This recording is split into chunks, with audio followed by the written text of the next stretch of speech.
I would like to share with you my ride with 1300 GS as much as I can, as well as my personal opinions. I hope I can give you an idea about the 1300 GS.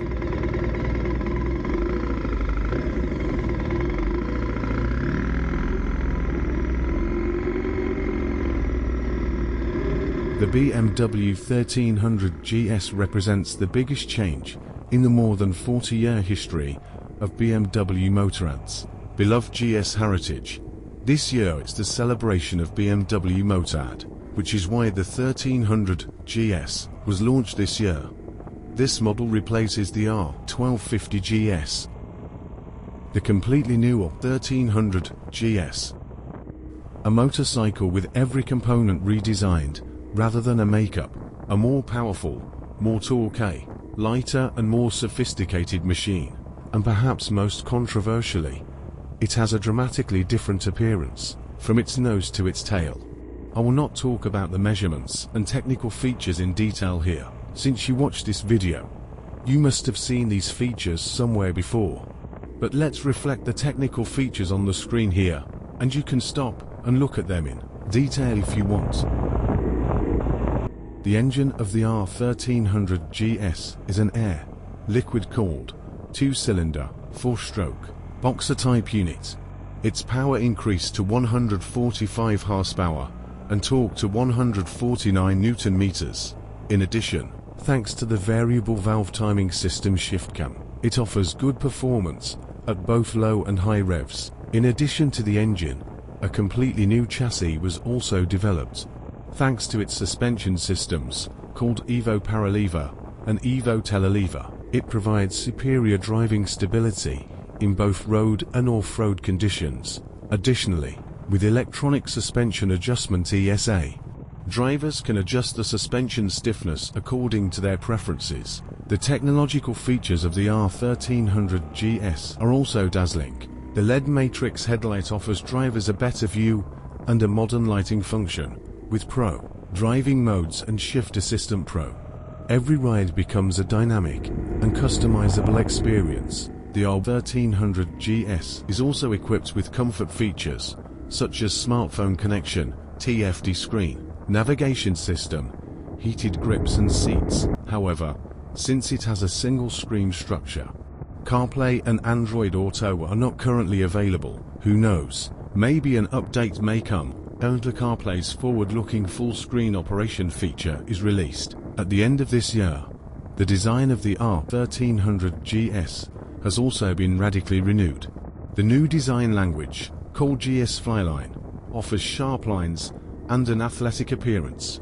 Although the design approach does not appeal to everyone's taste among those who like the BMW 1250, it is especially similar to Honda's NC750X from the side.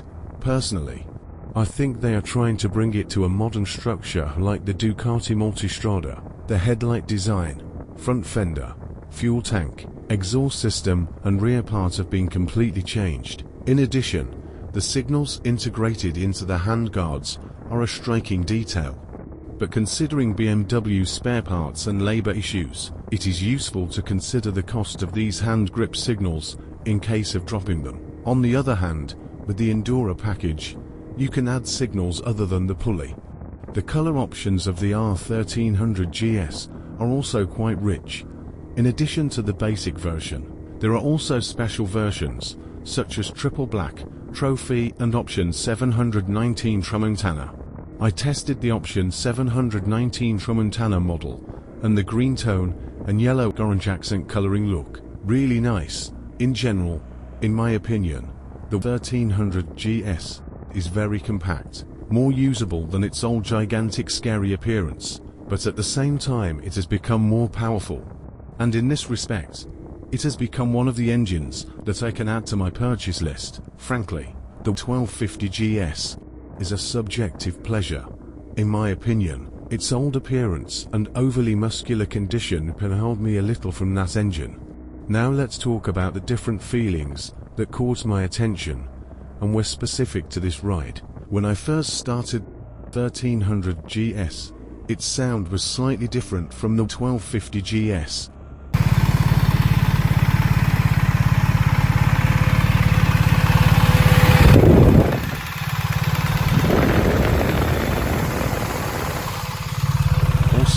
When I used it, there was the Akrapovic double exhaust option, which may have contributed to the sound differently.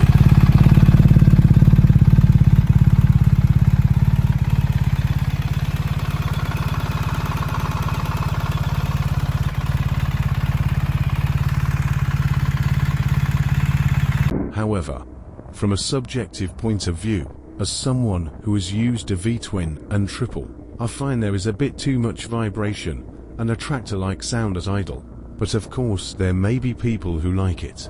When I tried a 1250 GS before, I felt a vibration around 5,500 revolutions per minute.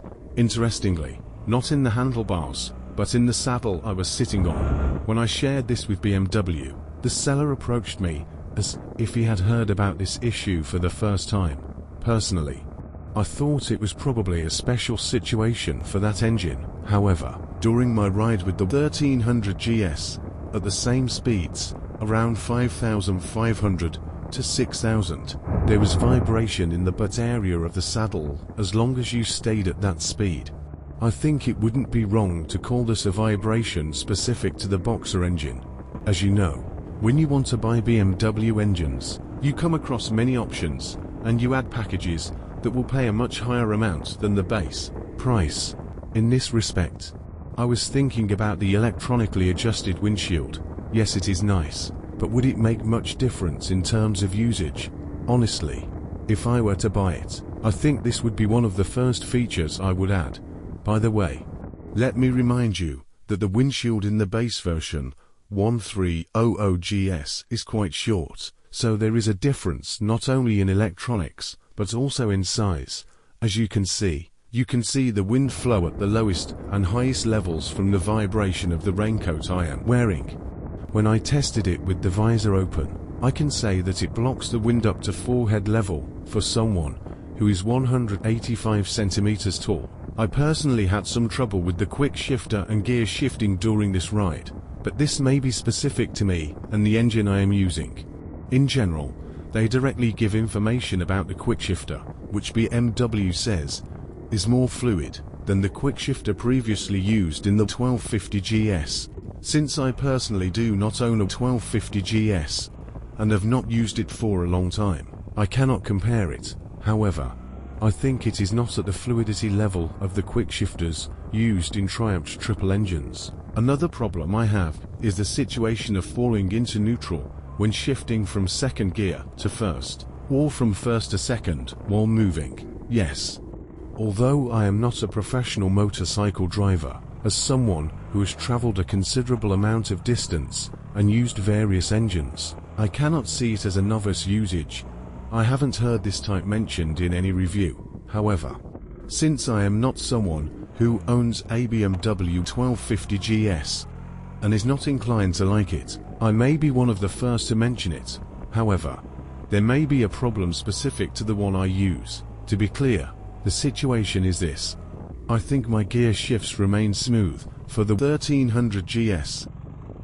The R1300 GS is the next generation of one of BMW Motorrad's most iconic motorcycles. This bike is a machine that will please loyal fans and new adventurers alike. If you own a new 1250 GS, I honestly don't know if you need to upgrade to 1300 GS.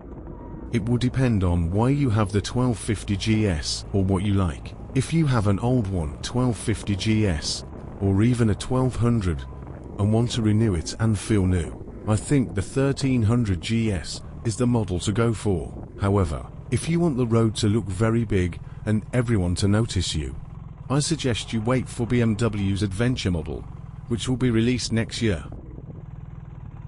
That's all I have to say about the BMW 1300 GS, but if you have any questions or comments, be sure to write in the comments. Goodbye.